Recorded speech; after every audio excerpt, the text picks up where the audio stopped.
Assalamualaikum warahmatullahi wabarakatuh. Syabab, di momen Ramadan kali ini Dars Arabi akan mengadakan kajian atau pembelajaran tata bahasa Arab dengan menggunakan kitab atau buku panduan An-Nahwul Wadih, Nahwu Wadih.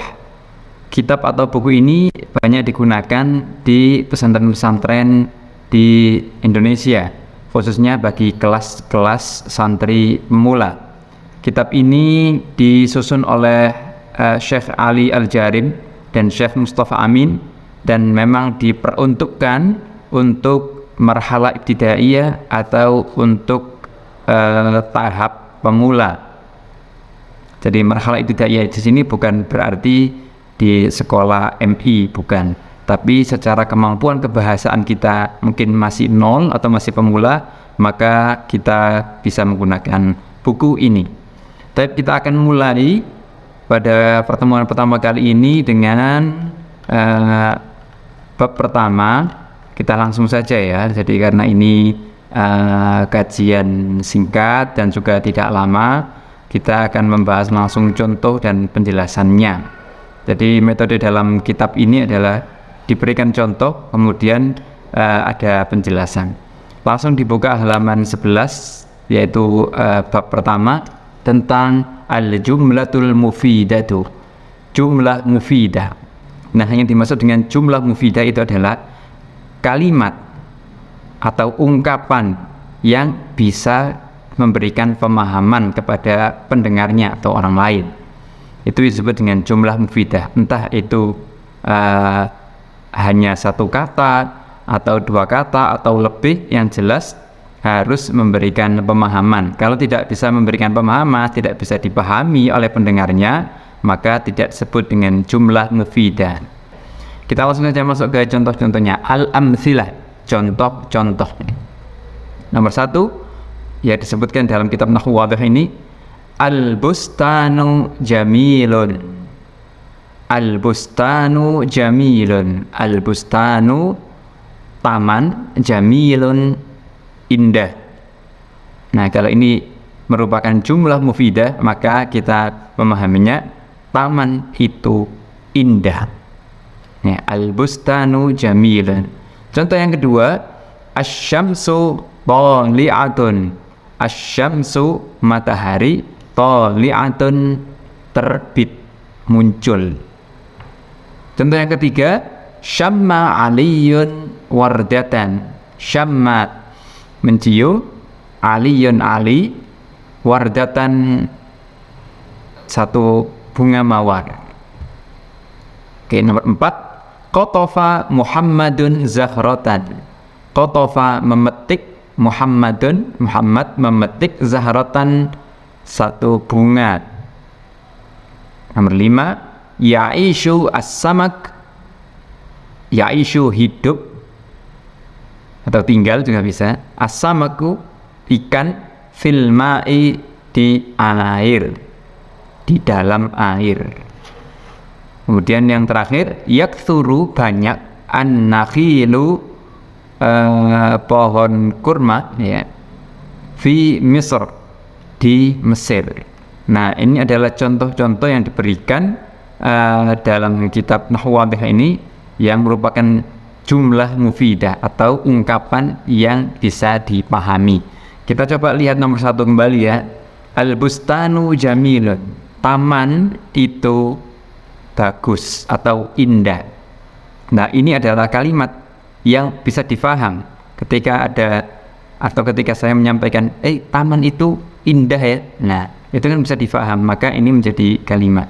Dan ini terdiri dari dua kata ya, al-bustanu jamilun. Al-bustanu kita kenal sebagai ya subjek, jamilun sebagai predikat. Al-bustanu kemudian dijelaskan oleh jamilun, taman itu. Kenapa taman itu indah? Taman itu bagus. Nah, berarti dia sudah menjadi jumlah mufidah. Kemudian kita lihat yang kedua, asy-syamsu thali'atun. Asy-syamsu ya, matahari itu thali'atun, muncul. Sama seperti contoh yang pertama tadi, asy-syamsu sebagai subjek, thali'atun predikat. Lanjut nomor 3, Syamma aliyun wardatan. Syamma itu mencium. Nah, mencium itu mencium yang gini ya, pakai hidung. Itu syamma ya.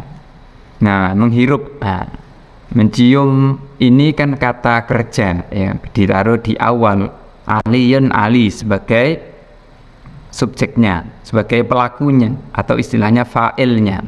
Di syamma mencium, aliyun ali, jadi menerjemahkannya ali mencium, wardatan sebagai objeknya. Sebuah bunga mawar. Bunga mawar itu sebuah ya.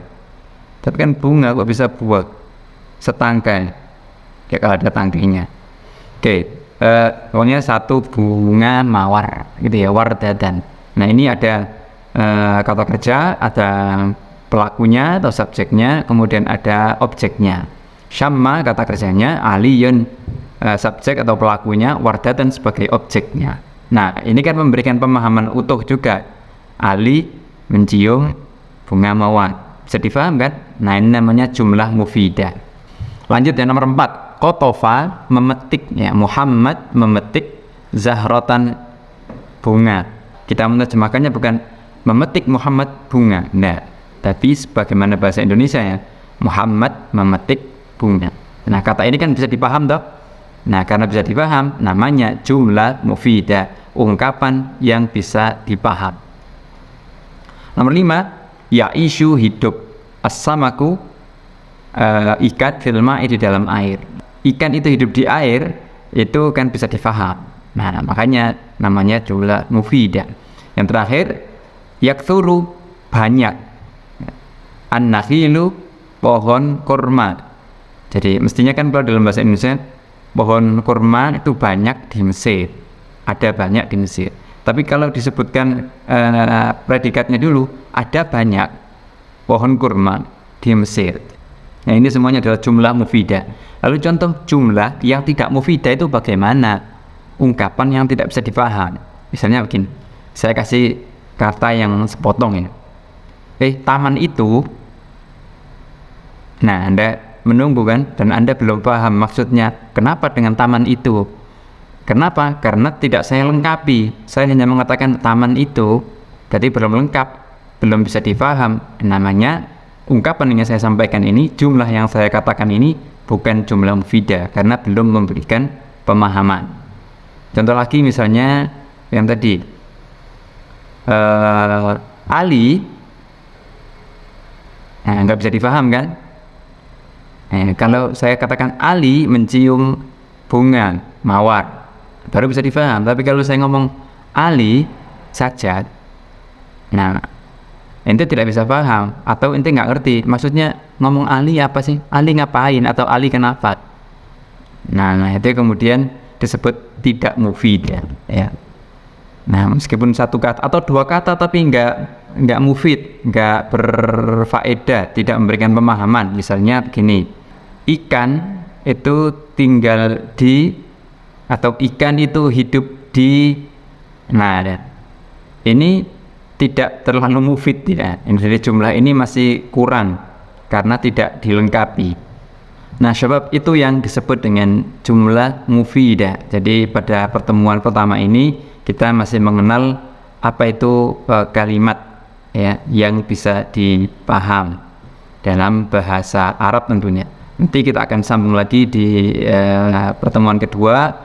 Syukron, ikuti terus ngaji atau kajian tata bahasa Arab atau nahwu menggunakan kitab Nahwu Wadih ini selama bulan Ramadan insyaallah. Barakallahu fikum wa ila liqa. Assalamualaikum warahmatullahi wabarakatuh.